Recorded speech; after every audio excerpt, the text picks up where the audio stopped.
Negus. Negus. What is the language of origin? Ethiopian to Amharic. What is the definition? A king. It's used as a title of the sovereign of Ethiopia. Negus. Negus. Could you use it in a sentence?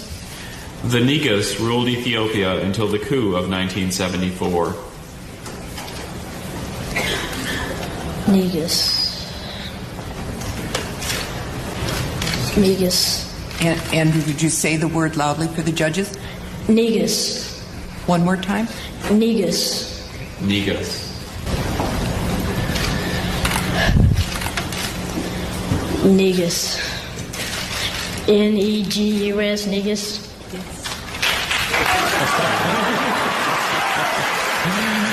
My nigga.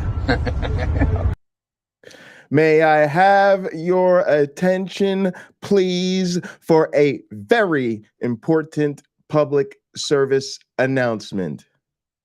We are taking over the internet, and the United States champion of word wrestling entertainment has returned for another edition of the Pocket Locker podcast. I am your host with the most, all the way from the East Coast.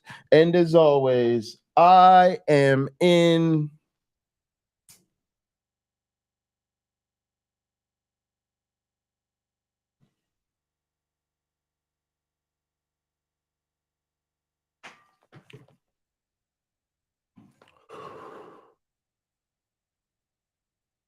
airplane mode. All right, gang, I am so glad to see you here. It is time to grab something to drink, grab something to smoke. I hope you are having a wonderful Labor Day. It is time to catch a vibe and link up with the gang as we jump into the musical portion of the program.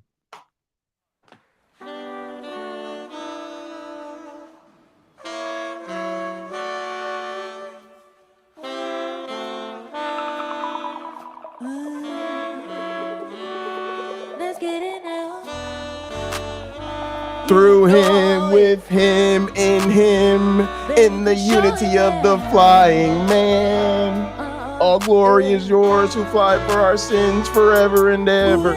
You may drink. Looking like revenge, best I ever been. And yeah, I know I'll bet it must hurt to see me like cheers, gang. But it is worse. Now you're out here looking like regret. Ain't too proud to break, second chance you'll never get. And yeah, I know I'll bet it must hurt to see me like this. But it gets worse. Now payback is bad, bitch. Baby, I'm the baddest. You fucking with the savage. Can't have this now. But it'd be nice for me to take it easy on you tonight. Baby, I'm sorry. Baby, I'm sorry. Being so mad got me feeling so good.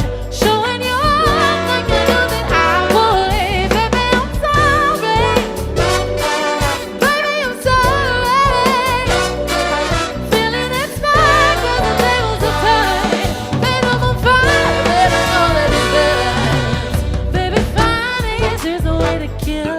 Tell me how it feels, but it's such a bitter feeling. Yeah, I know you thought you had bigger, better things than right now this change. 'Cause the glass is greener under me. Brightest tank color, I can tell that you can see. Oh, it's so good. I bet it was hard to see me like this, but it gets worse. Let's go. Baby, I'm a bad bitch. Baby, I'm the baddest. You fucking with the savage. Can't help this, can't help this. And it'd be nice for me to take it easy on you. You know what's coming, sing it with me. Baby, I'm sorry. I'm not sorry. Baby, I'm sorry. I'm not sorry. Being so bad, I've been feeling so good. Showing you off like you knew that I would. Baby, I'm This that song when sorry. getting your bag. Baby, I'm sorry. When they done forgot who the fuck they dealing with.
Right here, right now.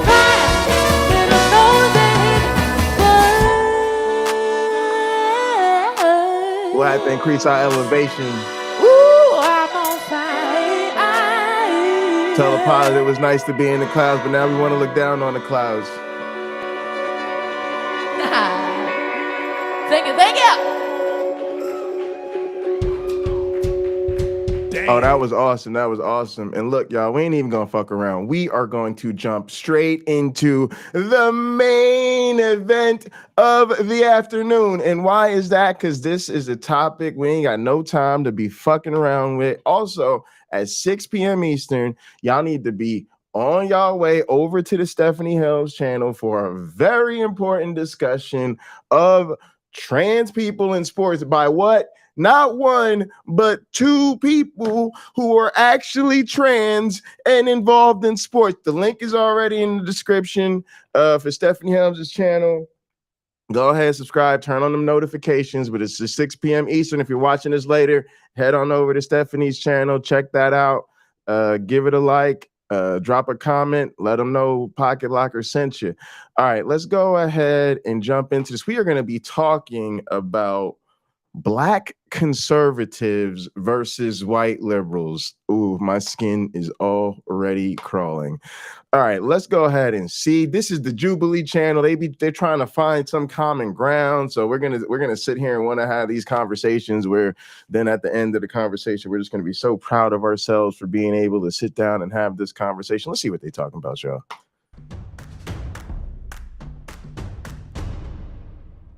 I was chosen to read the following prompt. White Americans have way more advantages than Black Americans. I think I'm a rarity here. It would seem so. Do white Americans have more advantages because they're white, or do just white Americans have advantages because of historic factors? I think that people want to argue at the end of the day over whether it's because you're white or not. I think that the answer is because you're white in the past, and that's how it kind of carries over to today. You know, even in times of the United States history where Black people have tried to build wealth, you know, with the Tulsa riots and everything, where this wealth has been destroyed.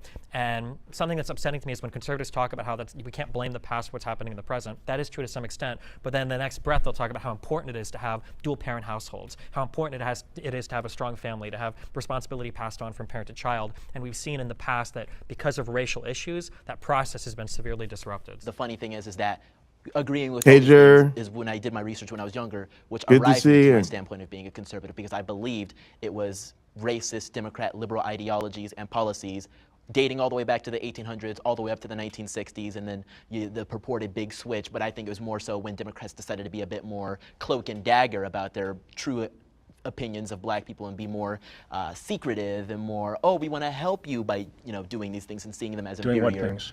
Affirmative action, welfare, all sorts of things that eventually ruin our culture and where we are now. Gang, this is tough. This is tough. My man kind of came out, you know, that whole like is the system does the system just giving you an advantage and you happen to be white, or it's giving you an advantage because you're. That's a no-go. That's a no-go. white folks have the advantages. That's what we're here to talk about. Don't trip yourself up having this conversation because there's just nothing about that that's helpful.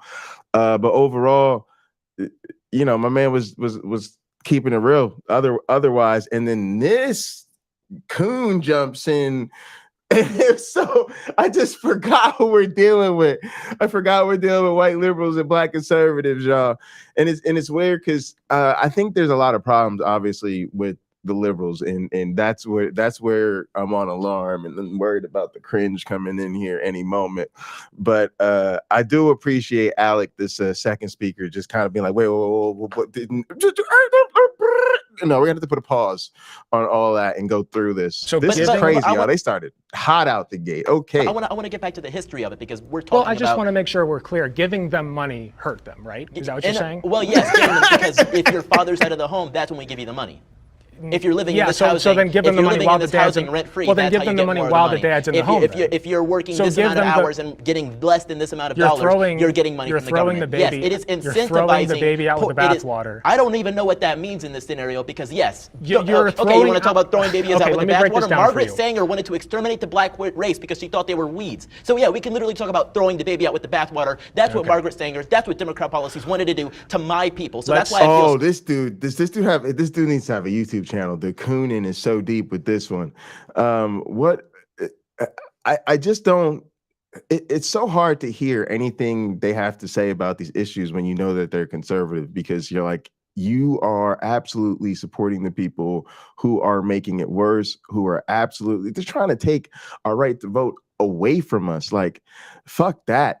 It's crazy watching this young man. This is just painful. So strongly about it because it is these policies that date back centuries that were built off of the death and poverty of my people. Let's take a breath. Sure. So I'm breathing. Okay. So a lot of babies aren't, but I am. Okay. Oh my goodness. I don't know what that means. When I say throw the baby out with the bathwater, you want to completely get rid of welfare, okay? Or at least I don't want to put that on you, you haven't said that, but the conservative apparatus does, clearly. So giving money to a group of people does not hurt them. I mean, sure, if you're talking about a lottery, you just take money. But there are strings attached to that money. Take all the money. There are strings attached to that money. Give them millions. Make them all millionaires. I don't care. Giving money to black people does not hurt them. And that has not happened, though. That has not happened. And he's not seeing the writing on the wall. Young man. It's like, I get that you've fallen for this talking point of, giving people handouts, makes them dependent on the handouts, and then they don't do that. But you got to understand, you're talking about people who are marginalized, they're ostracized, they're hurting, they're outside the system, they're discriminated against. It's necessary support. And matter of fact, we need to expand such programs. Like, we really should be talking about a national minimum wage, right? We should be talking about the housing for everybody, healthcare for everybody, free education for everyone. Man, it's just not the time to fuck around with these conservative talking points. We need real change real badly.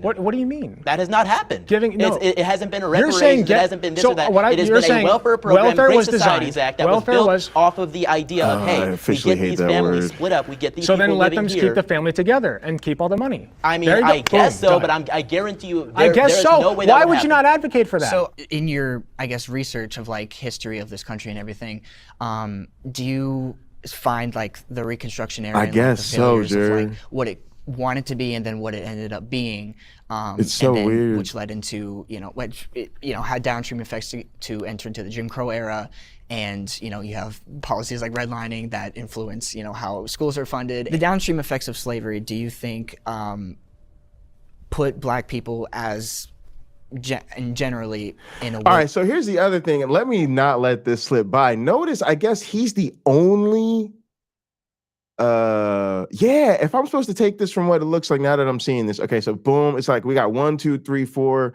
These are the black conservatives, I guess, right? And then we got boom, boom, boom, boom, 1, 2, 3, 4 white liberals. So all of the white liberals are like, white people have more advantages than black people or whatever, they're like, yeah, obviously, duh. And then he's actually the only black person who even showed up to the white supremacy of it all party. And then on top of that, he just kind of did so he could, I guess, blame this all on black people. I'm not really sure exactly where this coon thinks this is going. So this is just crazy. Honestly, it's making me think, like, we always have to take things in perspective. I get so frustrated, I guess because I feel like I'm around white liberalism a lot. Like, a lot of my friends are white liberals, and a lot of the drama we deal with in this community extends from their fucking issues. But yeah, we got to keep it all in perspective. God, these black conservatives are insufferable.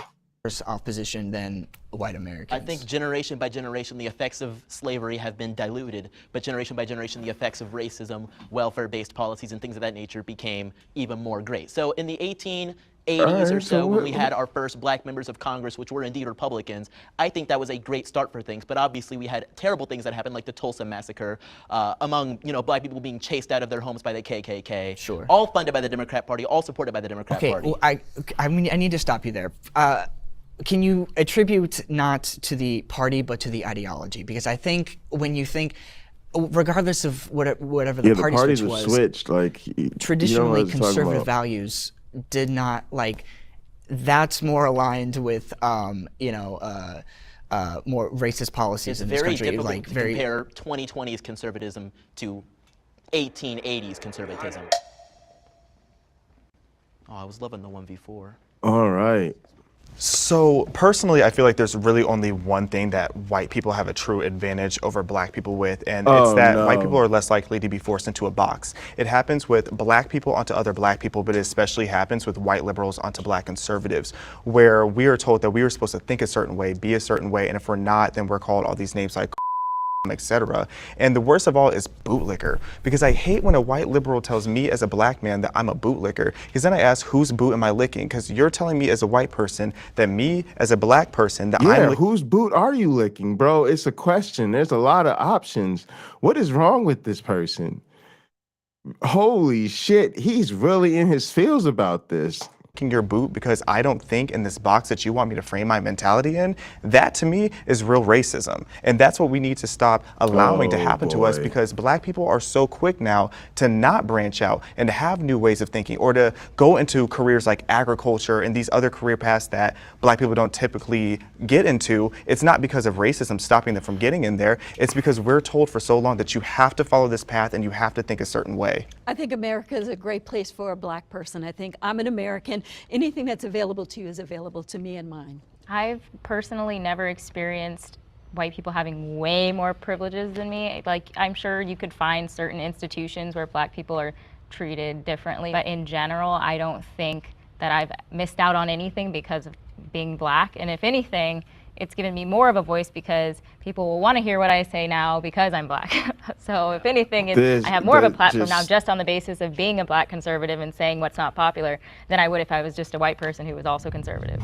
Imagine that. Imagine that. Just by cooning and doing the tap dance for Master, I'm getting extra biscuits. Could you? Something is wrong with these people. This is conservative brain, and I want to hear why they're on that conservative tip. I'm predicting it's the religion gang. I really am. I don't know what else can make a person this delusional as to what is going on right now in the world. How do they not see? Really, in the era of Trump, in fucking insurrections and anti-COVID shit and all, and oh my goodness, I'm not even talking about racial stuff, y'all. Oh my goodness.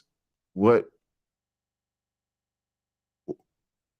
part of the conservative movement in this country is not fundamentally built on racism? I don't. What's wrong with these people? I agree with the Supreme Court's decision to end affirmative action. I think I'm not gonna start. Someone else can start. Sorry. I think affirmative action has. Okay, all these people can fuck off. What? What? And gang, this is the problem. Half the white liberals showed up to that party too.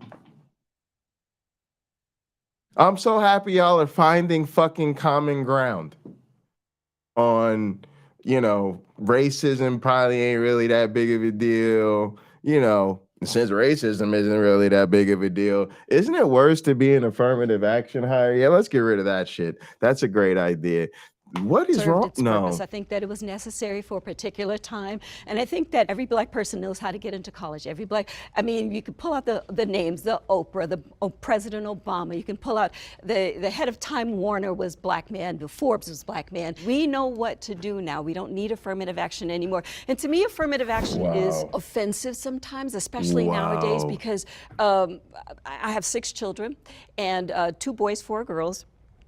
And all of them went to Harvard and Columbia and this one and that one. And it breaks my heart to think that they accomplished that goal of getting into these institutions just because of the color of their skin. I can definitely say that it creates a lot of What's up, tension YouTube when you have affirmative action. I remember my first week at the University of Illinois, I was sitting with some classmates and UC loves in the house, man. I was looking at my other screen. And jokingly like, hey, Xavier, did you just attach a smiley face when you applied for this college? And I started asking what he meant. And he said to me that he was like, you're black. I'm assuming you had decent grades. You could have just attached a smiley face and you would have gotten into the university. So I was livid by that, and I went off. I started naming all of my accomplishments, and I felt so confident only for about an hour. Because then an hour later, I started saying to myself, wow, did I actually earn my way in here? I started to have this insecurity, and I started wondering to myself, did I earn this position myself, or did my ancestors' suffering earn this for me? And two, I've seen it in the sense of affirmative action. Oh my goodness, bro. That's a really weird thing to think about, because it's just not how any of this works. And you could tell he's just buying into the delusional narrative he's been told by other conservatives. Obviously the situation is, people in marginalized groups don't get opportunities in spite of being qualified, if not overqualified, for said opportunity. And we're disproportionately underrepresented. And it's really time too for them to get up on the fact that we are talking about institutionalized oppression, and things on a personal note, more like implicit biases and all of these things that are incredibly difficult systematic challenges for us to deal with, and they're not helping any with their fucking deny strategy. But what we do with something like affirmative action is just like a band-aid. It's like we're just trying to find temporary relief for something. It's a direct action that you can take that counteracts these things that are very difficult to deal with. Of course, it doesn't excuse us from doing what's right and trying to change the system, but they're also against doing any of that. And so it's really fucking toxic. Action taking away from other people who are minorities. I had a friend who was Asian and he in high school and he really wanted to go to MIT. That was his dream school. He interned there. He was super prepared to go there and he didn't get in. And you can only assume that it was because of affirmative action, because they have such a large Asian population that they want to admit other people. Oh my goodness. I was going to actually argue that it's more racist nowadays because it excludes so many Asian Americans from getting into universities who do deserve a spot, and they can't get in because of affirmative action, which again, like you were saying, was necessary at the time. But now it's anybody, if you have the skills to do it and you're in America, you can get in. I don't think affirmative action is the worst thing, considering all the different types or aspects of a that is fucking destiny. I thought YouTube Punk was fucking joking. I wasn't paying attention. Boy Scouts, what type of classes they took, that might not be available to everybody. I don't think that factoring in the affirmative action is necessarily a bad thing, but I feel like because of everything you guys have said, the optics behind it are so horrible today that even if it is slightly beneficial in the long run for certain people, I think we can probably refocus most of that into figuring out like the class that people come from, the neighborhoods, the backgrounds or whatever, without it having to necessarily target race. The only thing that I kind of wonder now that it's gone is instead of a black person being in school thinking like, man, am I here because I'm an affirmative action pick, is it going to be a kid that is poor or a kid that's from a different zip code? I think we should do away with all of it. Just like submit an application, no demographics. Why do they ask your sexuality? Like, why do they ask all that stuff? These people just let's just pretend we don't have problems and that will solve our problems.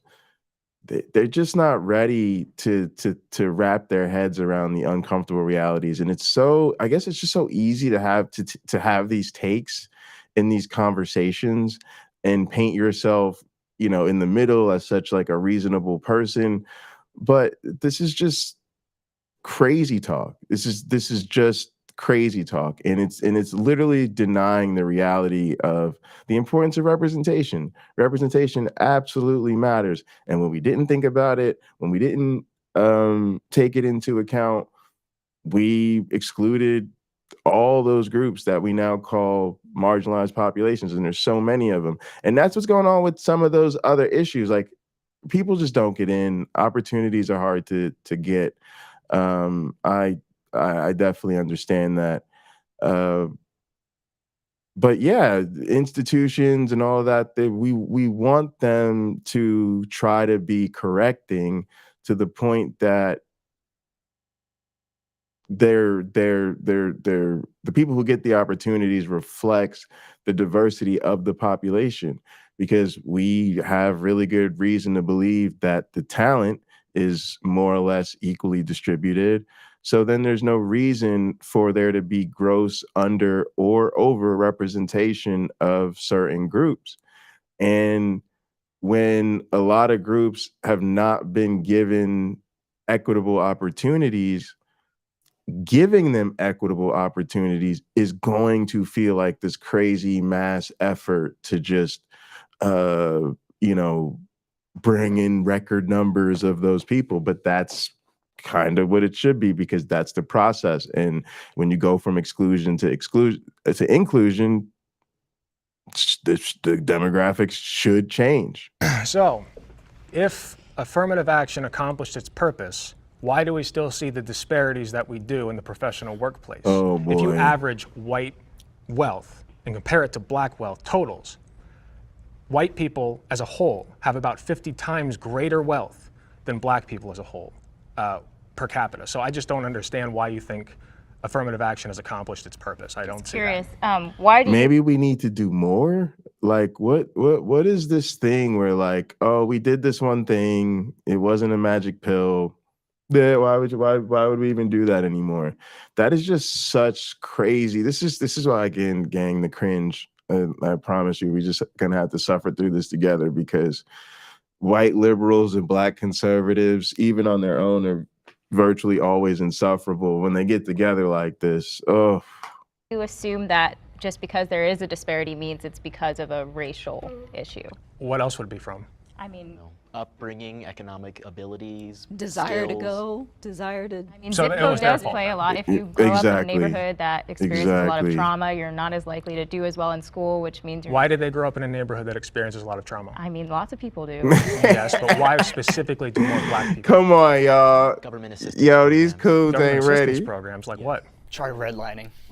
I mean, you can go into that if you'd like to, but let's take It a is look relevant. at the Great Societies Act, which was created to kick black fathers out of the home and get black mothers on welfare assistance.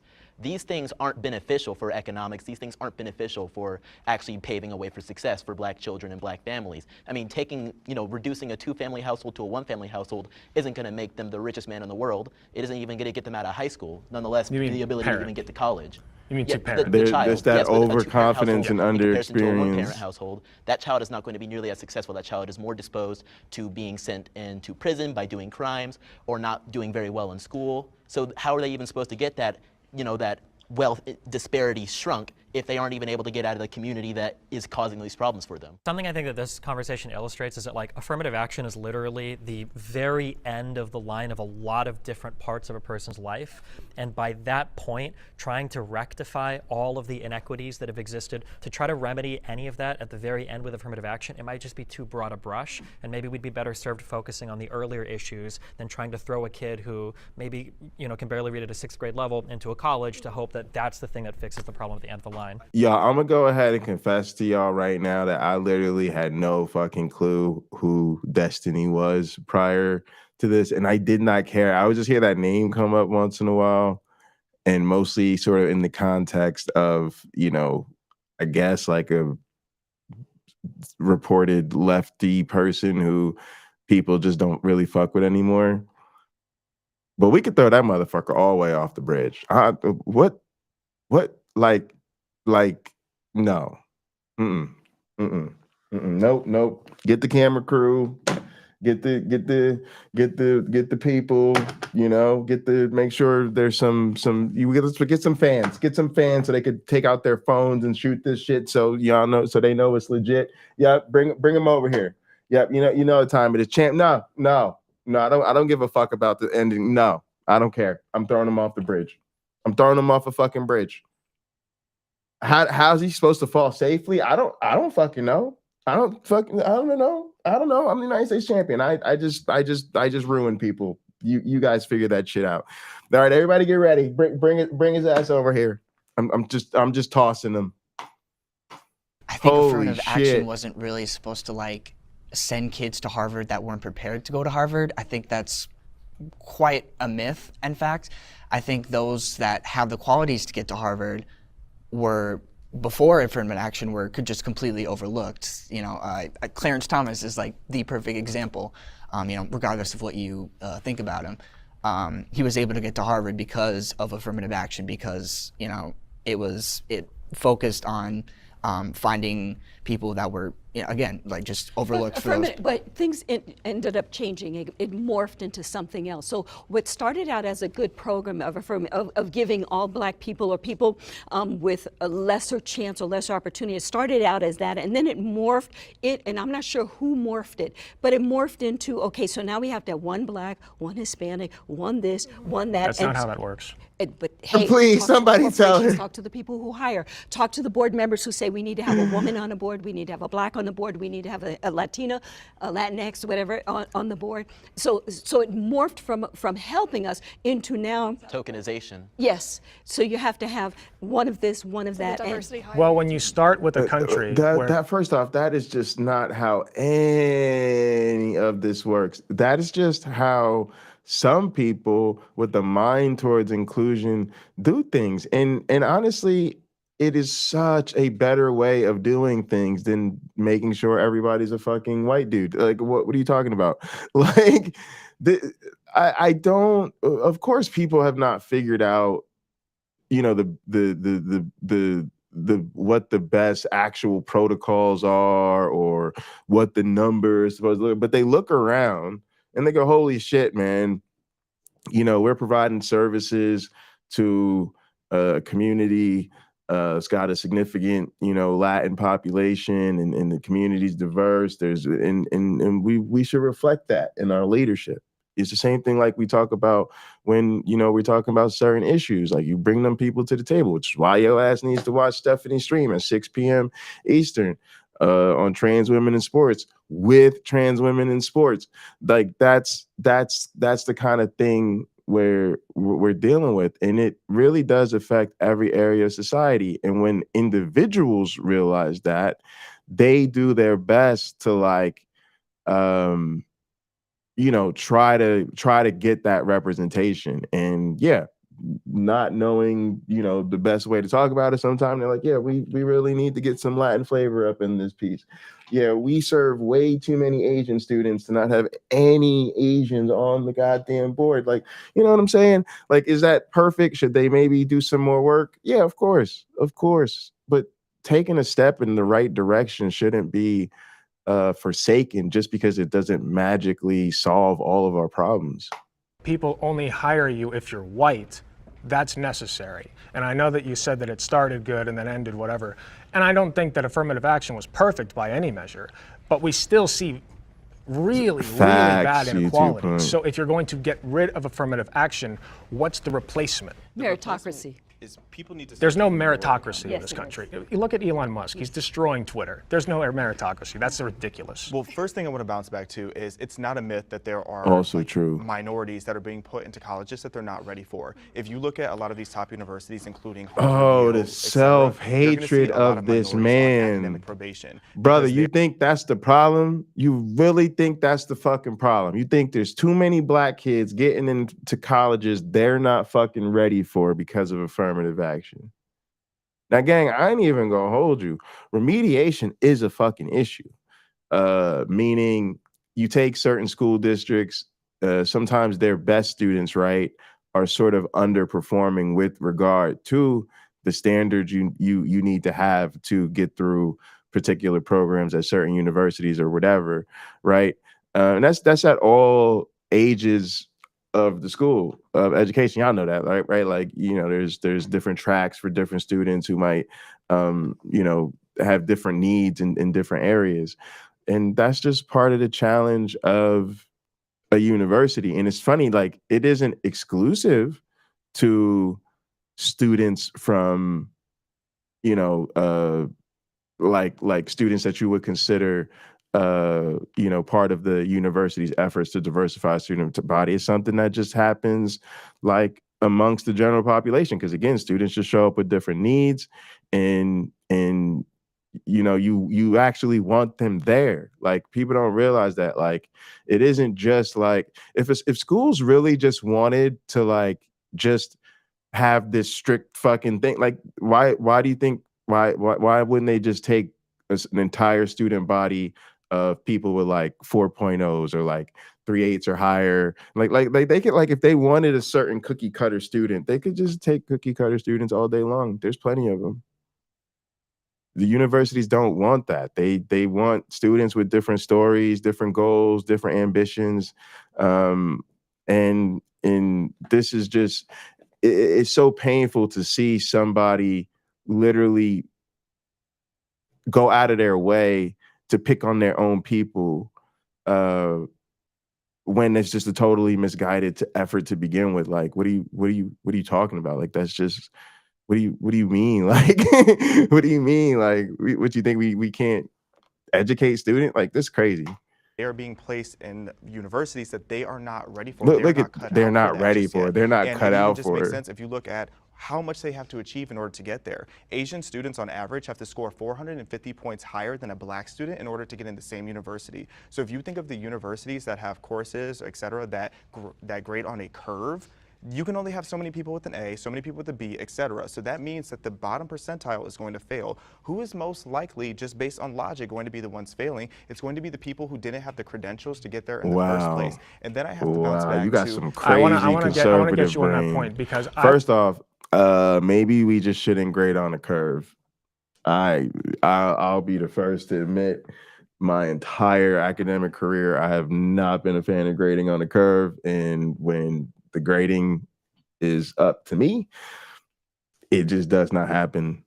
And I think that's actually, it's more, for me, it's always just been more about a personal like commitment to my students, right? Which is like, I'm going to give you the grade you earned. And everybody is going to have the opportunity to earn the grade that they deserve. So, you know what I'm saying? If all of y'all handle your business and all of you get A's, why is, I literally couldn't care. I don't care. I don't care. And, I know there are certain, I guess, departments or institutions that like will force you to grade on a curve or whatever. I just think that's its own problem. As far as, again, students not being ready, that's just it's a very weird thing to go to, because it's just a broad thing that happens. But no, there's no problem there. Like, I would posit that the people who are least likely to have good outcomes in an academic setting are those who have to work 2 jobs, are those who have to drive there from home because they can't afford a dorm, are those who have to go into crippling financial debt. These are and have other stresses in their life. They can't afford a doctor, they can't afford a dentist, they can't afford anything. I had to do so that too, though. Those are the That's people. not just black people. It's not just. But it's If we're looking at overwhelmingly. straight numbers, there are more white people in poverty than black people. If you look at the raw numbers, but if you actually understand wrong numbers. No the issue is poverty in general, though. I don't think it's like who's in poverty. It's like poverty sucks. Maybe we should make college free. And maybe we want to have affirmative action wouldn't be that necessary. It'll get even more ghetto. There we go. If you have a program that says if you are under a certain income level, this is how we'll help you. If you have a program that be that necessary. It'll get even more ghetto.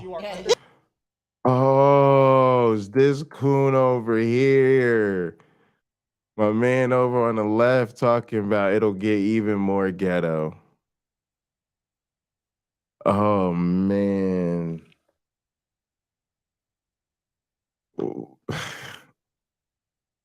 Why do people hate the idea of us not making every fucking aspect of our lives a class war? Why do we act like this thing to have this one resource, money, really should dictate the quality of life that you live? Why are we, what the fuck is wrong with everybody eats? You want to pay more to eat some fancy other shit? Go for it. Everybody goes to school. It works for K through 12. Are you seriously telling me we can't tack on 4 more years? You telling me that we can't make free options available? We're talking about community colleges, state universities. We're not saying motherfuckers can't still pay to go to private colleges, or be in a certain economic bracket where if they went to one of those schools they would pay. We're talking about making sure that this human right of learning and not being the person condemned essentially to go through life unequipped simply because of the circumstances of your birth or your upbringing. But what's really wrong with that?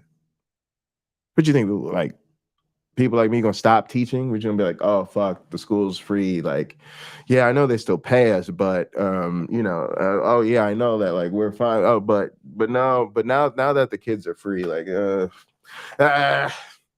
kids don't even pay for this shit anymore.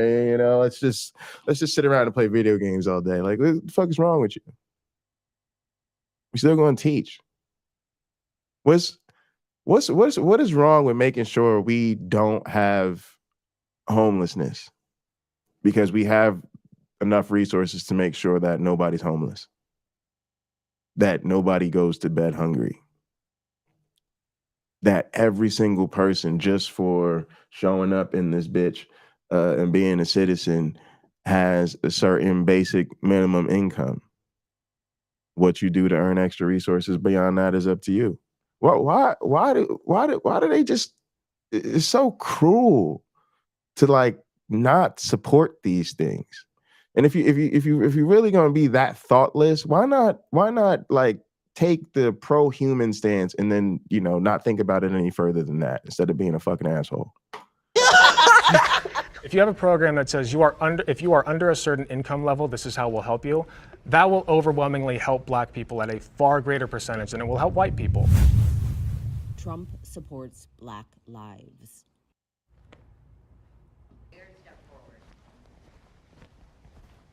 Of course, these two. Oh, bro, these two are deep, man. Oh, I should have some moments.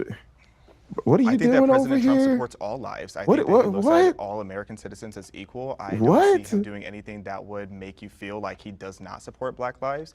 That's, of course, going to lead into the conversation of Black Lives Matter, which was a movement and an organization with so much corruption. Donald Trump not supporting that organization doesn't mean that he doesn't support Black lives. It just means that he doesn't support the fraudulent organization that's stealing so much money from so many people to do absolutely nothing with it, nor does he support a destructive movement that is destroying cities, communities, communities, lives, etc. So I don't see why someone would think that President Trump doesn't support Black lives. Brother, please notice how when Trump lost the last presidential election, all the fucking white supremacists and the white evangelical Christian nationalists showed up and actually performed a coup to keep that man in office.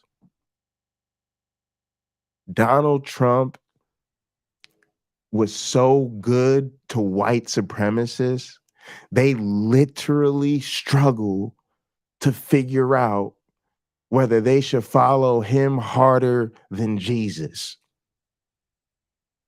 What's wrong with him, y'all? What's wrong with your boy over here? What's wrong with him? Somebody need to go upside his head. Say he knows all the best black people. He has all the best black friends. I do support black people all the time.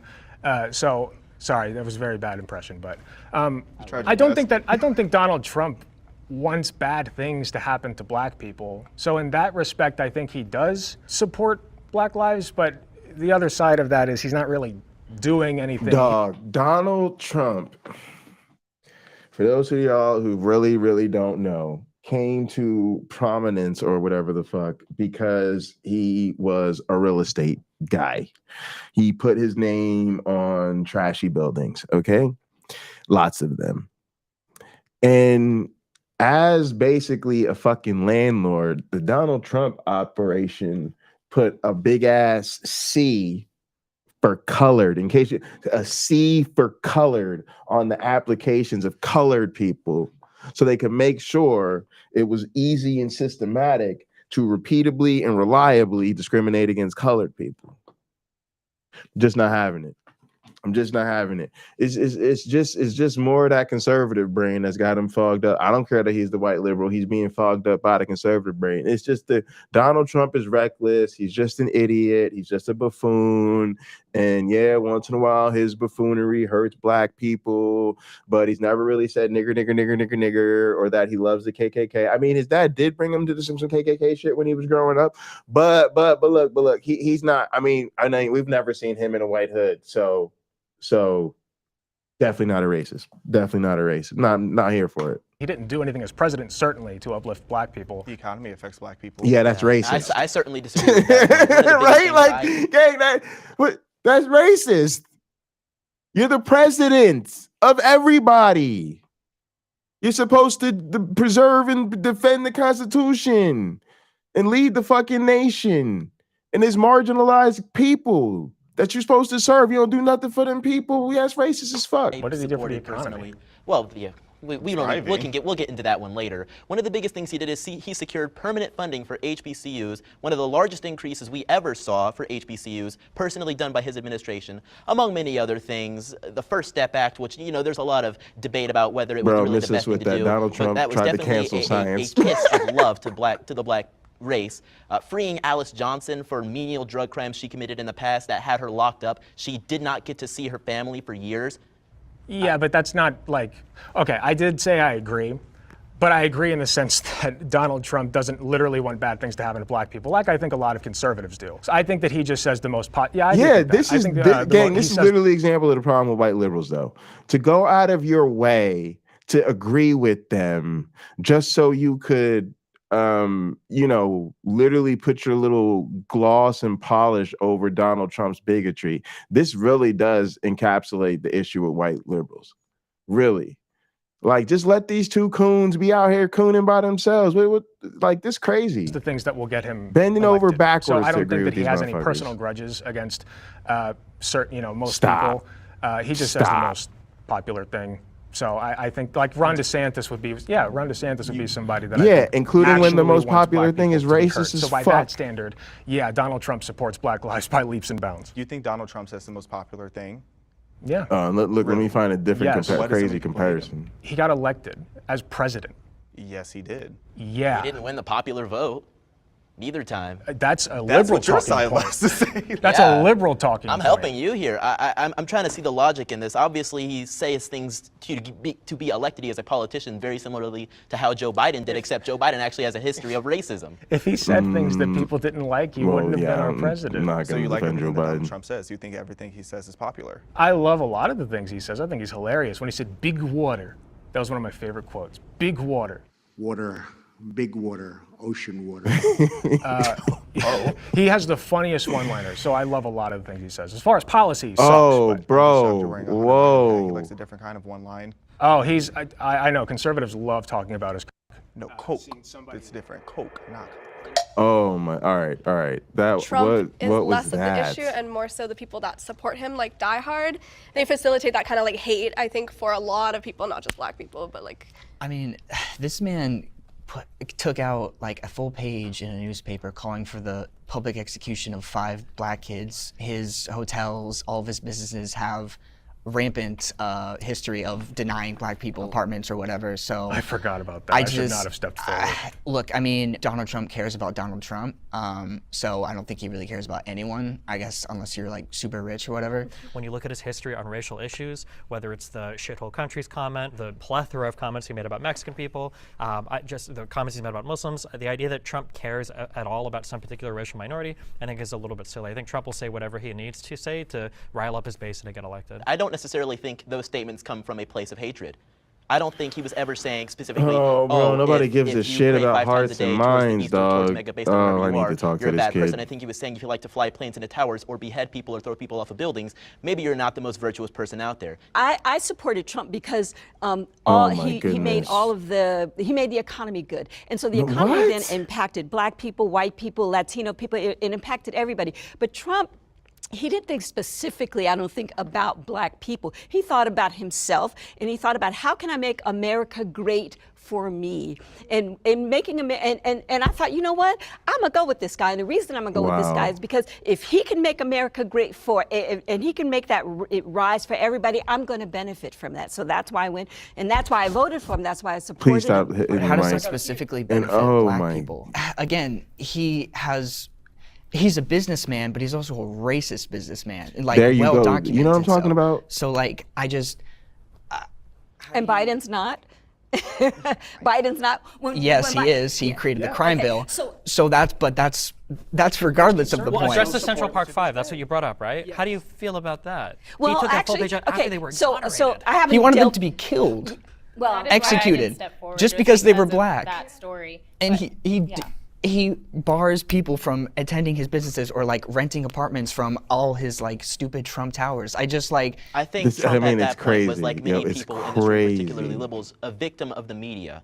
I think he was scared. I think he was ashamed of the things that he heard in the news and wanted to take action himself as a businessman, not as a Why racist. are you infantilizing him? I don't like, also real quick, because people keep bringing up this comparison to the 93 crime bill from Biden. That crime bill, this was at the height of like violent crime and the crack epidemic in the United States. The Congressional Black Caucus supported that crime bill. Everybody in the United States supported that crime bill. The idea that that crime bill was like some racist piece of legislation that Biden was just wheeling out because he hates black people, and that's somehow comparable to the Donald Trump's treatment of the Central Park 5 that were already exonerated. He's right that wasn't about a victim this. of the media. The media said they were done. They were exonerated in court. They weren't there. As I understand it, the prosecutor of the 5, he was a black guy, and so in being a black guy, he went and he looked at all the evidence and said these guys are guilty. Black people can also be racist against other black people. Or just make mistakes.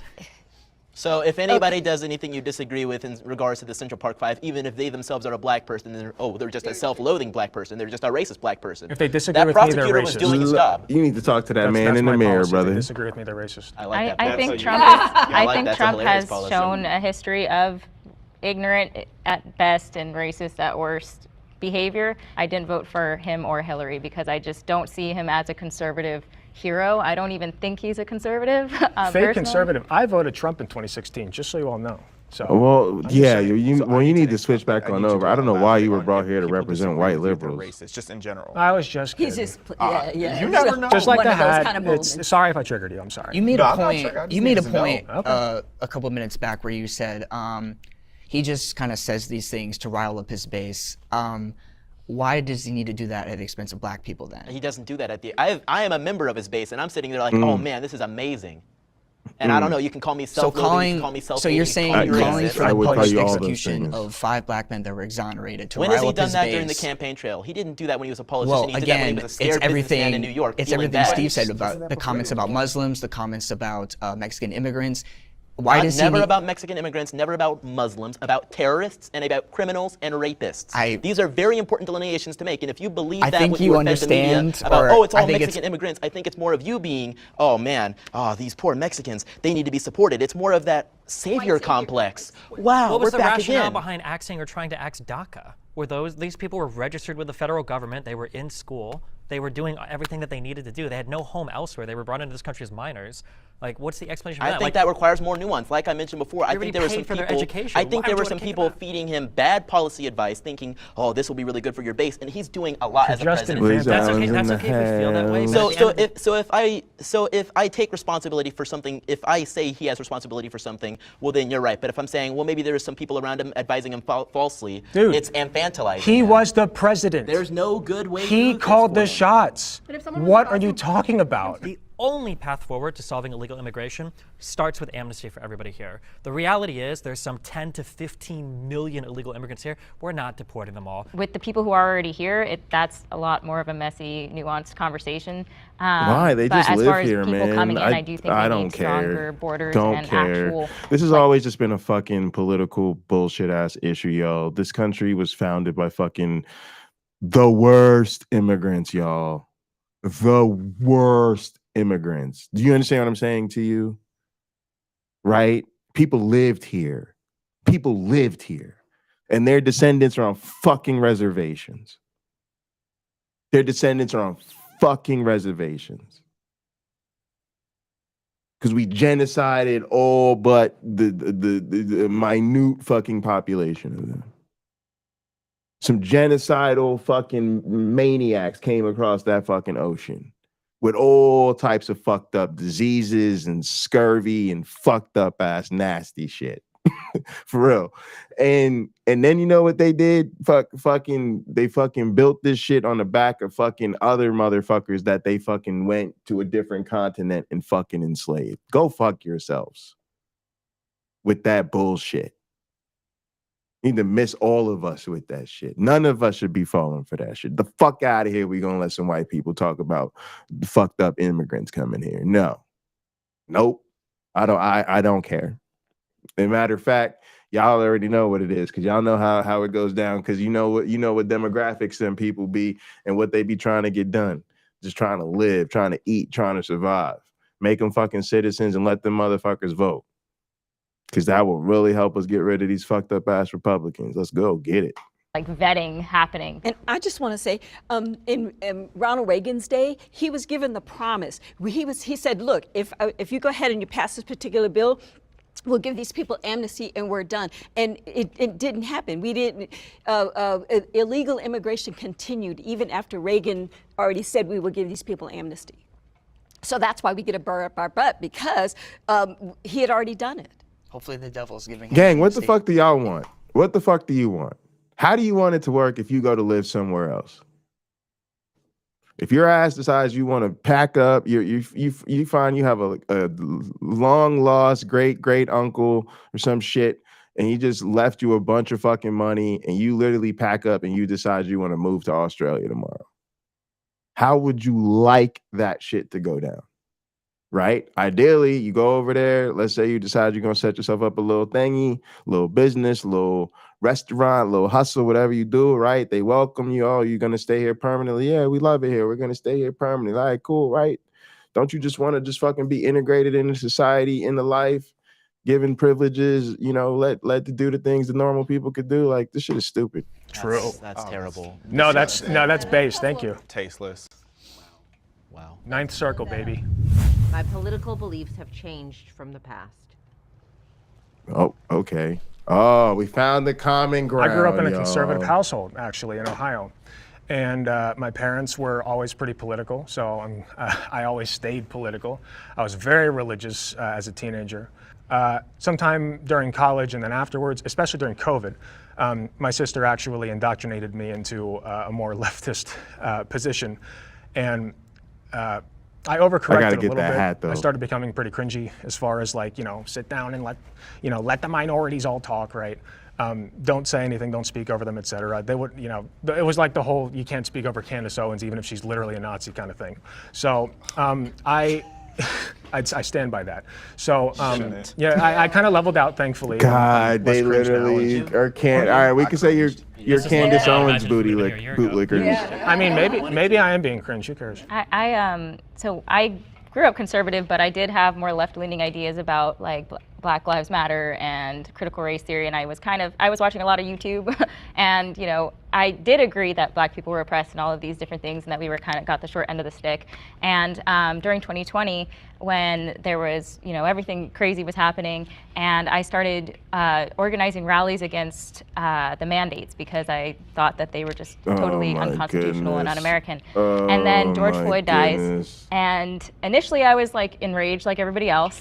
And then it started to become this weird, like, political, like, agenda masquerading behind his face. Like, the face of what was actually happening started to peel off. And I was like, oh, I would counter-protest BLM activists at my town square when I lived in Texas. And they were some of the most just bitter, vile, horrible people you could ever meet. Meanwhile, like, the Confederate group that would protest there against them also, they were, like, the nicest people ever to me, ironically. I grew up in a democratic, not a democratic household, but kind of an apolitical. Gang, I'm just gonna say she's voted off the island. She's voted off the fucking island. I'm making a fucking executive decision on behalf of this fucking channel. The world must be protected from this vileness. It pains me to do it, but we're voting her off the island. Gotta go. Political, but everybody was Democrat. And then I got a job. And when I got a job and I saw all the taxes come out and I started looking to the left and to the right and going, oh, my money's whittling away over here. And I said, you know what? After Reagan, I'm just going to go ahead and declare myself a Republican. And I've been a Republican ever since. My mom is pretty liberal. Gang,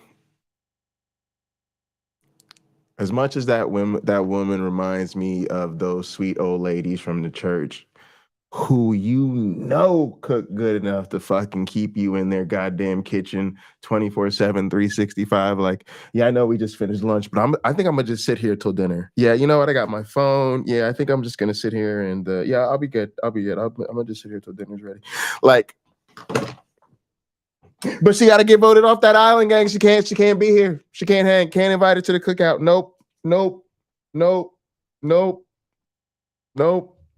No, I don't care. I don't care how good she throws down. Nope. Voted off the island. She married my stepdad when I was like 15, 16 in high school, and he's super conservative, like loved Trump, diehard Trump fan. And they had a lot of like back and forth, hearing the two sides, like people who are on such polar opposites just like argue all the time about stuff, seeing that there's a lot of similarities in both sides, like the far radical left and the far radical right. They have a lot of similarities. They just don't want to come and like see it. I started off actually kind of similar to you. I went to a Jesuit high school. I grew up very conservative. My mom is Cuban, so ride or die Bush supporter, who is now a ride or die Trump supporter. I think the point in my life when I was the most like libertarian was probably the lowest point in my life financially. And I think it's because something that conservatives do really well is they make you feel like you can always like succeed as long as you work hard enough. And that's something that progressives and liberals suck at, that you're a victim of systemic racism, you're black so you're going to be discriminated against, you're a woman so nobody's going to care about your feelings, et cetera, et cetera, et cetera. Whereas Republicans will tell you, listen, if you work hard, you can do whatever you want, like just as long as you're willing to put in the work. And I felt that way up to the moment where I was losing my house, where I had an ex-girlfriend that was pregnant, where I had been fired from my previous job. There was a whole bunch of horrible stuff going on in my life, and I very, very luckily got into online content creation. And from there, as I started to make more money, I started to pay more taxes. When I get older and I look at taxes that come out of my paycheck, I care a little bit, but it was just so funny to me that back when I was making $15,000, $20,000 a year, I'm like, I gotta vote for the lower tax bracket, blah, blah, blah. Like, I'm barely paying any taxes anyways. And now that I'm older, like if the government wants to take, a few, 10, 20, whatever, how many more $1,000 out. You just said you worked hard. I did, but I got very, very, very lucky doing so. Very lucky. Do you think it's just luck? It's not just luck, but the difference is that born into a wealthier family, you can make so many more mistakes in life. And when you're born poor, you get like 1 or 2 before your life is over. And that's really sad to me. Yeah, so I used to be a liberal. I voted for Bernie Sanders in 2016, as much as I regret that now. My family was pretty left-wing. Some of the people in my family were like radically left, like would refer to white people as blue-eyed, red-headed devils, things of that nature. And as I got older, I actually started being really outspoken for BLM. I was supposed to be on a reality show teaching people how to be a BLM activist. At the time, I did a deep dive on BLM, and I started to realize all of these lies. So then I took a step back. I'm like, okay, what else am I being lied to about? And I started looking at the Democratic Party and questioning my own loyalty to being on the left. I personally think both sides He has the whole tend why to be left the racist left in arc different ways. already. I don't think the government is on the side of the people in general, and that's just me being, a radical. Don't try to get back on the island now. Saying, oh yeah, Obama, black president, that's so amazing. He's the same color as me. But when I started to do more research, one of the biggest things I was confused about is, well, why is he a Democrat? What is a Democrat? I did more research about the Democrat Party, and sure, you guys are gonna pop off about the head saying, oh, there's a party switch in the Southern strategy and all these things. Which is true. Which you may say is Yeah. true. I don't believe it is true at all. You're I wrong. understand, you may think I'm wrong. You are However, one of the totally biggest wrong. questions I had was, why is Obama in the same party as the people that started the KKK, the same people that voted against the Civil Rights Act, the same people that are on the news talking he about knows how black nothing people aren't about able to accomplish political anything and need to history. be on welfare and need to be promoted with affirmative action and things of that nature. I also, in terms of, I guess, of my political journey, I was raised conservative, actually.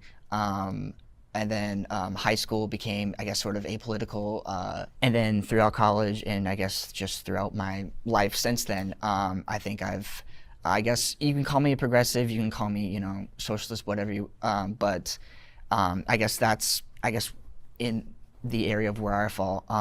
You said that you were a Bernie fan in 2016 and then you transitioned to being, I guess, more conservative. I guess, I don't know, to me, Bernie Sanders, from what he said to what you think now, what was the shift?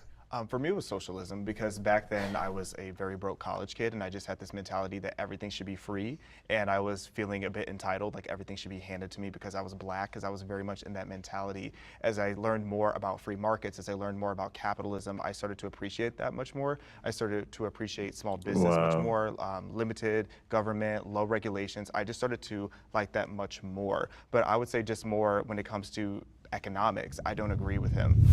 Reparations are necessary.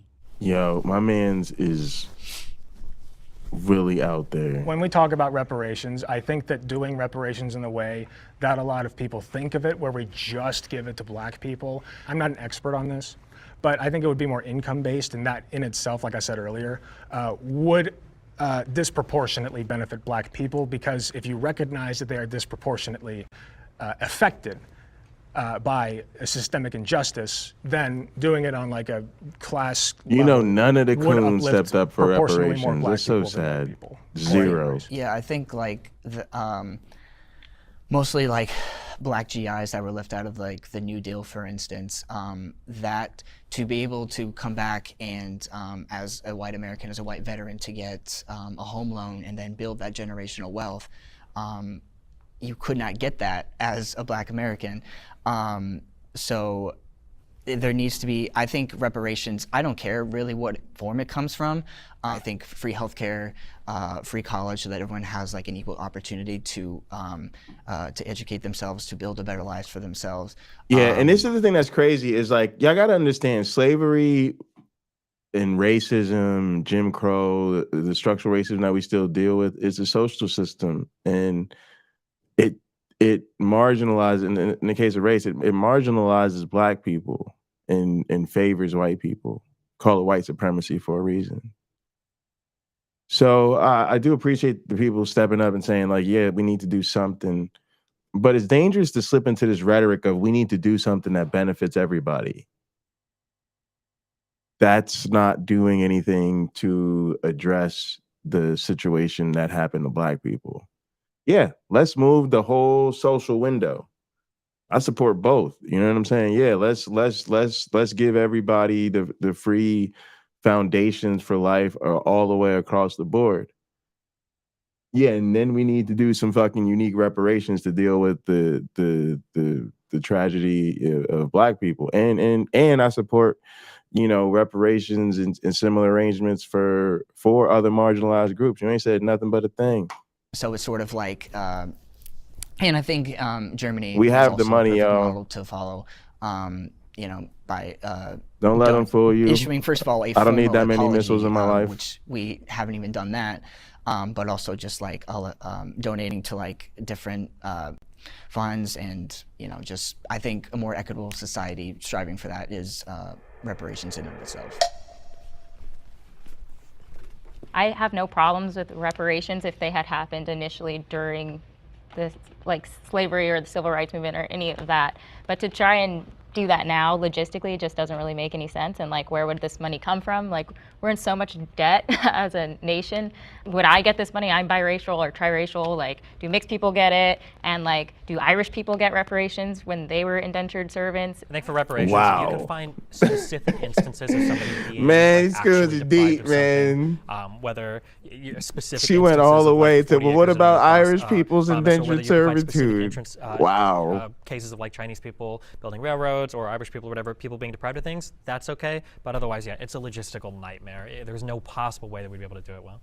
Yeah, America's unique because we have bent over backwards for decades now, putting minorities in a position of privilege. I feel like we have done so much to give back to the communities that were obviously wronged. And I agree with both of you. Had this happened a long time ago, I would understand it. If we had specific incidences that we could trace where people were just completely screwed over, I would respect it. But right now, I don't deserve a payment for something my great-great-great-great-grandparents went through, and I don't think that white people are responsible for paying that to me either.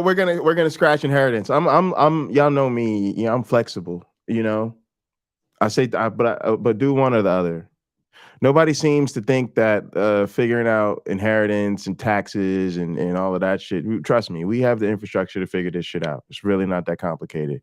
We figure out the systems and arbitrary cutoffs for every goddamn thing else. This is just a bunch of excuses and bullshit. Deciding you need to do something and figure out exactly how to do it are two different conversations. But on top of that, cool. If y'all want to take it the other way, then take it the other way. No reparations, nobody gets paid off what previous generations have done or whatever the fuck. Cool. And let's cut off inheritance. I'm dead ass. Why? Again, most people, working class people and especially marginalized groups, we have never been able to get none of that shit. Y'all seem to think we should be fine. Y'all think we should be able to pull ourselves up by our bootstraps, right, and figure it out? All right, cool. Y'all could do the same. Make your money, spend your money, and when you go, that's it. Goes back to the tax base, goes back to the public. There's severe limits on what you can pass down. Fuck out of here. I know we don't want to use the word virtue signaling, but it's sort of like a bribe for a vote in a way, at least in my opinion. In states like California, where they've been throwing around the idea of, oh, we want to pay out this much money to every black citizen in there, in this state, it's like, are you serious? Because this is kind of like a joke, in my opinion. I think that if we impose reparations now, I think it would rip America apart. I think that we're already separated enough as it is, and now you're going to have people walking around going, "You owe me money. You owe me money. I'm not paying you any money." It would just really rip. Don't make Whitey mad, Giving y'all. somebody money doesn't mean anything if they don't know what to do with the money or how to handle the money. So if the primary issue in black culture or with black people is generational trauma, then maybe they need more therapy than they need money, honestly. Which conservatives are also against. Well, that's kind of my argument. If there is that generational trauma or whatever, I think examples of free healthcare, they could see a therapist and not be, fall into debt. And I think the argument of the logistical nightmares of it, I think if we want to pay for something in this country, we usually find a way to do it, especially when it comes to the military. So, we pay for that's where the money comes from. It's not the dollars, it's who's supposed to get them. Not to attack progressives, but that is the most progressive idea in the world. Is I can see the headlines reparations voted on in Congress to be paid in the form of free therapy for people in the hood. That just sounds like the funniest thing in the world, but Well, I also don't think it's gonna come directly from like, white person to black person. Like, oh, your lineage affected his lineage. It is though. Like in San Francisco, they were going to raise the average family, or the average household in San Francisco was expected to pay $600,000 each with the $5 million per black person proposal that they had. And I used to live in the San Francisco Bay Area, and I was repulsed by that because you have so many homeless veterans on the streets, and they were going to give black people a home for as little as $1 just for being black. Mind you, slavery wasn't even in California. So why that was going to be the case, like, I don't understand, but it's extremely unrealistic to think that the average family in San Francisco can afford that. This dude hates Okay, but you don't really black care about people. homeless veterans, right? Like, That's you just a don't laughable support idea. You don't know I feel like me. all your arguments are But- ad but you- hominem. but you're here as a Literally every conservative. single one But ad you're here as a hominem. conservative. So, Yeah, so what it's not policies ad do you hominem. support for homeless veterans? There's ways to address, I mean, Specifically. for homeless in general, That's a whole different conversation. yeah. Okay, let's say that we didn't find she running common in for- ground in there. Yeah. All right. But that's a great ending note. White liberals have a savior complex. Oh my goodness. I guess we found comment, or we're gonna try again. This. Well, I gotta say, this is a shock. I never expected all four of you to just come forward and admit it, but you know what? I'm happy with these results. I just think it's a lot of people, I guess, people, of the left, whatever, can kind of fall into that trap of thinking that, black people as a monolith need to be saved as a whole. I have no shame about it. I have a savior complex as an older brother, and I will save you whether you like it or not. So that's just me. Well, it's definitely not, because a lot of us are really just exhausted of being viewed as our skin color. Because when you have this mindset that you need to save black people and we're just sitting here minding our own business and living our lives the way we want to, I don't know why it is that people feel this immense pressure to be so apologetic and just always trying to cater and coddle to black people when we just want to be treated like everybody else. We're equal for a reason. I think especially recently, We're with equal for lot a of reason, right stuff that's brother. going on, Look or at the protest stuff scoreboard. that's going on. People on the left tend to infantilize a lot of different types of protesters, and especially even talking to, some of the other black content creators I do content with. When you hear a lot of progressives come out and say, well, they don't have a choice but to riot or break into this store, or, well, they're stealing, these electronics or shoes for good reasons, you just don't realize it. I think a lot of people kind of look both ways, and it's a little bit weird that there's such a complex on the left to excuse like every single possible negative behavior from somebody, as long as they're a skin color that you're kind of in charge of protecting. I find that very offensive. Yeah. I find It's it really extremely, it upsets me to hear that, because we're just like you. We just have a different skin color. And to hear that you have to help me is offensive to me. I can do I can do it on my own. This is terrible. Well, we have to break down sometimes why these riots happen. MLK once said that riots are the voice of the unheard.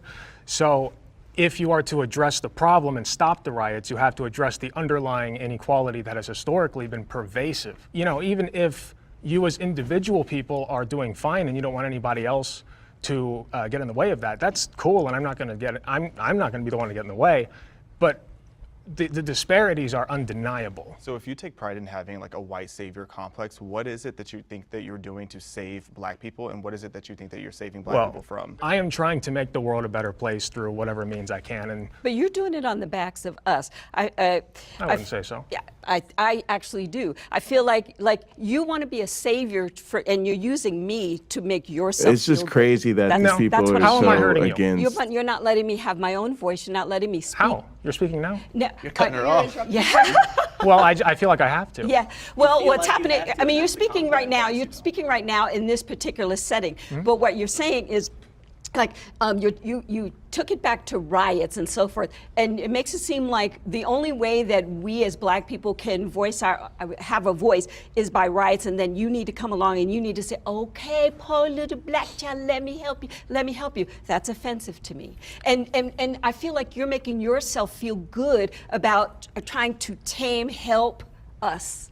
And I also think that like when we talk about damage, I think especially when it comes to a lot of the shoplifting stuff that's going on in certain cities, you get a lot of white people that live in nice suburbs saying things like shoplifting is no big deal, that's fine, and then you'll catch YouTube videos of them later on being in a Walgreens in like a shoddy neighborhood and they're like, man, why is the deodorant behind a locked case? It's very easy to sit behind a gated community and say, oh, well, you know, it's not a big deal, you know, they steal because they have to. Riots are the language of the unheard. I think people haven't read the full context of that quote. When MLK was saying riots were the language of the unheard, and you need to address the underlying condition, he wasn't condoning the rioting, he was just understanding it. Obviously there are a bunch of white people that feel they need to be a savior, but I think there's a difference between helping and saving. Like, I don't think I would need to save black people, but I would tremendously love to help and make sure everyone has like equal outcome or not. Yeah, and this is the problem. This is why you can't bring the black conservatives to the table, because they're going to tell you, we don't need your help. No, you guys are good. No, things are fine. Everything's good. No, don't listen, white man. Don't let the wokies get you with the reverse racism. Black people don't need your help. Black people are good. Like, and do white liberals have a savior complex? I don't know. White people run this jam, so y'all gotta figure shit out amongst yourselves. I don't know who the fuck has a savior complex and who doesn't. And again, we focus too much on hearts and minds. The system needs to change. Change the fucking system. I don't care who does it, why they do it, how they do it, what complex they got, what's on their mind, what's in their hearts, none of that shit. Opportunity, which, in my opinion, I feel we do not have in this country. This is awkward. Hi, guys. So I didn't step forward just because I don't want to broad brush all white liberals as having a white savior complex. I have experienced white liberals who do have that, and they're very unpleasant people. But I don't think every single white person who's a liberal or who is an activist for BLM or any of those things necessarily has a white savior complex. I think that there's a lot of white people who genuinely think that black people are oppressed and they want to help, and that's what they're told. What it seems like to me, when most people have savior complex, regardless of whom they're trying to save, it's like they're taking real pain and real trauma and using that as a way to push this political agenda, but also to alleviate themselves of whatever guilt that they feel unnecessarily. Like, I don't know why a white person today would feel guilty for things that happened decades ago, let alone something that happened centuries ago. I've never seen a white person say, I personally feel guilty for slavery. Maybe they're out there, but I've never heard that. Yeah, in second grade, when they taught us about slavery, almost every kid in my classroom would spend their entire time looking at black kids in that classroom. How was I supposed to not think, wow, these people are feeling guilty for something that they have no involvement in and I have no Every involvement kid in in? my classroom understood the context. People hate feeling uncomfortable, and obviously you don't want to feel like the bad guy, and so I feel like it comes from a place of like, oh, well, like, let me make sure that I'm different and like I'm showing you that I want to like help you, but it comes across like I think it can land very poorly. I'll tell you what, stop it. Stop it. Because what happens is when you put yourself as the white savior, what you do is you elevate yourself above the black person because you feel then like you have to save us. So just stop it. Just She's right. She's not wrong about that. It's just that as a black conservative, she wants to take it a step further to political inaction and inaction on the broader scale, rather than what she's talking about is sort of on the interpersonal level. Regular and normal, just like I would treat you regular and normal, you treat us regular and normal rather than trying to save us. I just got one thing I wanted to bring up earlier about taxes, because you were saying that you had your job and you were talking about how like you get the tax every time and you're like seeing your tax go up. I worked in nursing homes in 2020 COVID. The last thing that was on my mind when I watched 60 and 70-year-olds on their deathbeds suffocating to death was taxes. I was worried about health care. I didn't give a shit about taxes in that time. So when I go to work every day, that's what I see. That's what I want to fix.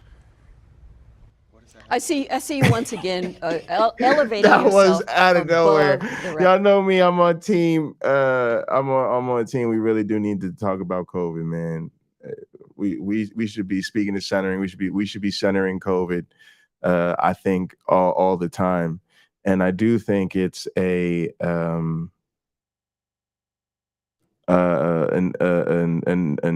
unwashable stain on conservatives. You know, to ride or die with your party through that response, I think is inhumane. So I feel him. I feel him, man. And man, like that's a perspective, right? When you're in the system and you're caring for people and they're dying, and all of the exposure and risk that comes with it. It really does. It's one of those that it motivated me. It's one of the things I just was like, look, I'm done with this. There's some real fucked up shit going on in this country where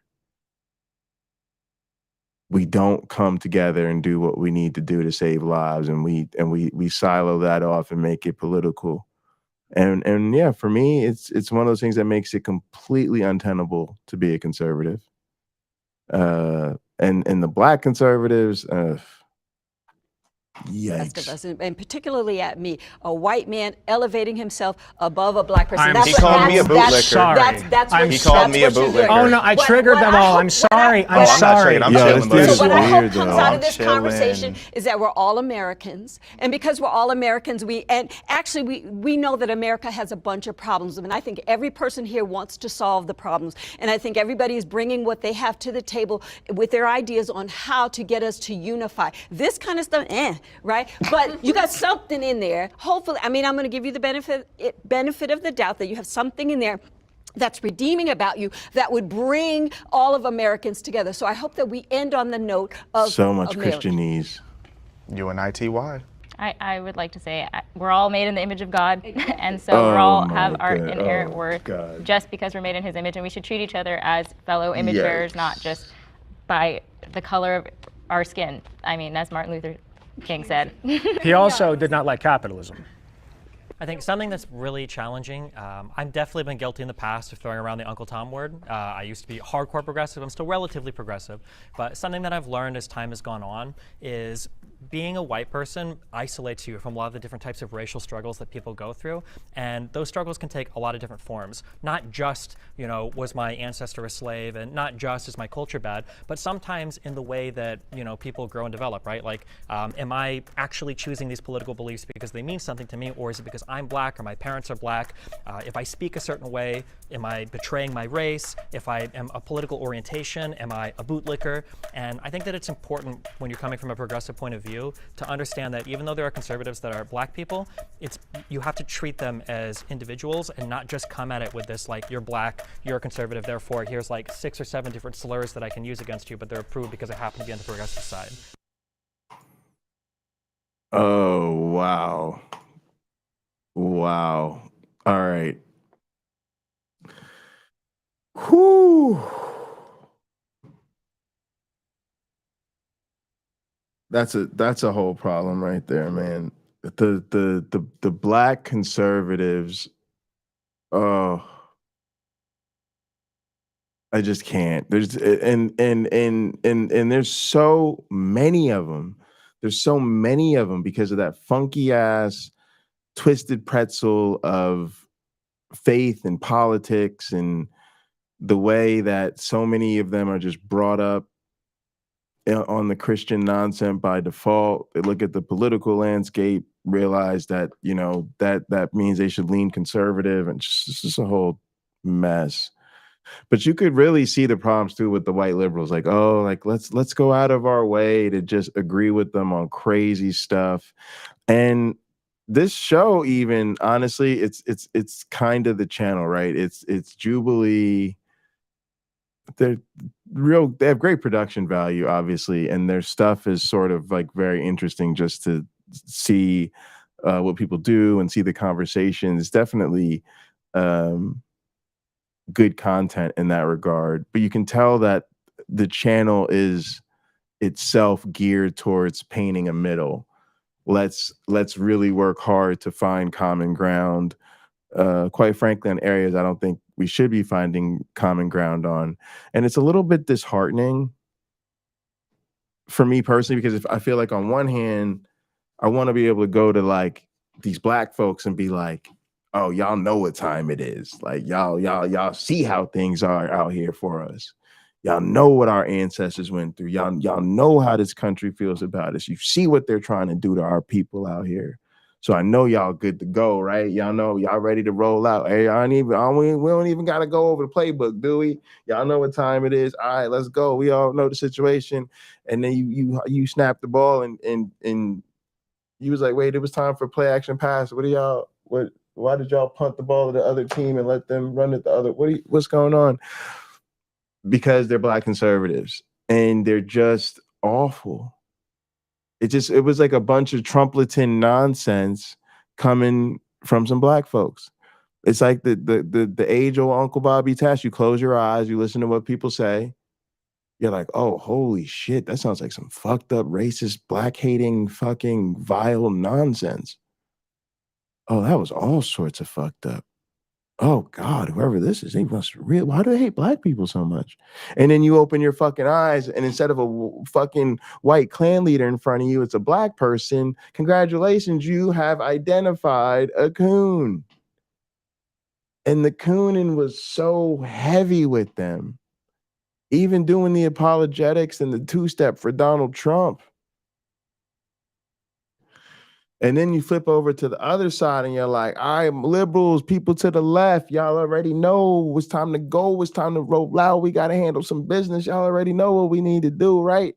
Time to heal the world, make it a better place. All right, let's go. Everybody gang on 3, 1, 2, 3, gang. And then you roll out and they don't know the play. And everybody looking at them like, oh, they on the left. They represent the left. This is what the left wants to do. And I'm like, them people ain't speaking for me. Holy shit. I'm voting all them people off the goddamn island. Every last one of them. Oh, gang, I don't need black conservatives and I don't need these soft liberals no more. These little waffling, middle of the road. I really want equality for marginalized groups, but wait, let's not actually do anything for these marginalized groups. Oh yeah, I'm definitely progressive, but wait, don't change nothing. No, we can't change anything. No, I'm progressive, but I kind of like the status quo. You know what I mean? The status quo is good to go. Oh yeah, I definitely want to fucking have my inheritance, but no, we can't do reparations. No, what you're gonna pay people for work they didn't do? Huh? What? Gang, thanks for being here and suffering through that with me. That was like I said, high quality content in terms of production value, but oh my goodness, that was painful. Gang, Cousin Jay's only giving you 2 problems today, so I'm gonna give you 2 motherfucking solutions. Black conservatives and white liberals, please fuck off. Oh my goodness, that shit was trash. Oh my goodness. Also, make sure you check out Uncle Bobby, man. Love hosting with that guy. Love hosting the Blackout with that guy. Gin and Truth on YouTube. Link is in the description. And speaking of links in the description, y'all already know it's time to get over to the Stephanie Helms channel because she is going to be doing a very special broadcast at 6 p.m. Eastern. We're going to have 2 trans women, 2 sports women talking about these issues. It's about time we give them the floor because Lord knows we sick of hearing the goddamn white boys talk about this nonsense. There's a direct link to the stream that I just dropped in the chat. So go ahead and check that out. Also, check out Nitty's channel. I've seen Nitty been doing this thing, man. So Nitty's link is down there too. But I will see you all at 6 p.m. over on Stephanie's channel. In the meantime, thank you so much for tuning in. If you check this out later, leave us a comment below. Like the video, subscribe to the channel, share the link with your friends. There are Ko-Fi links down there if you want to become a member and support the channel. Really appreciate that. So much thanks, and really, really appreciate all the members. Thank you all for your support. We're on our way to that 1,000, but Ko-Fi really does help people support the stream and the community even before we get there. So thank you all so much for that. Good to see you, Hugh. All right, gang. I'll see you next time. Said I'm gone.